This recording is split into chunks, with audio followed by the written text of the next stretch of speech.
Hi guys, ഇവിടെ പഴയ ബോർഡായിരുന്നു. ആ ബോർഡ് മാറ്റി പുതിയ ബോർഡാക്കി ടൈമർ സെറ്റ് ചെയ്തു. ഇവിടെ പഴയ ബോർഡായിരുന്നു. ആ പഴയ ബോർഡിൻ്റെ സ്ക്രൂയൊക്കെ ദ്രവിച്ചതുകൊണ്ട് എന്ത് ചെയ്തു, അത് കട്ട് ചെയ്ത് കഴിഞ്ഞുകൊണ്ട് ഗ്രൈൻഡർ ചെയ്തുകൊണ്ട് പുതിയ ബോക്സും അതിൻ്റെ ബോക്സും അതിൻ്റെ പ്ലേറ്റും ഒക്കെ മാറ്റി, മൊത്തത്തിൽ മാറ്റി. ഞങ്ങളിവിടെ വെക്കുന്നത് 8MDൻ്റെ ബോക്സും 8MDൻ്റെ ബോർഡും പ്ലേറ്റും കാര്യങ്ങളൊക്കെയാണ്. അതൊക്കെ വെച്ചു.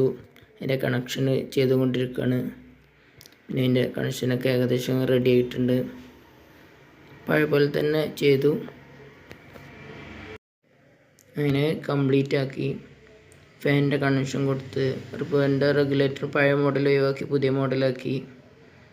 പിന്നെ ഇനി ടൈമറിൻ്റെ കണക്ഷൻ കൊടുക്കാണ്ട് ടൈമറിൻ്റെ കണക്ഷൻ അതിൻ്റെ കൂടെ കൊടുത്തു.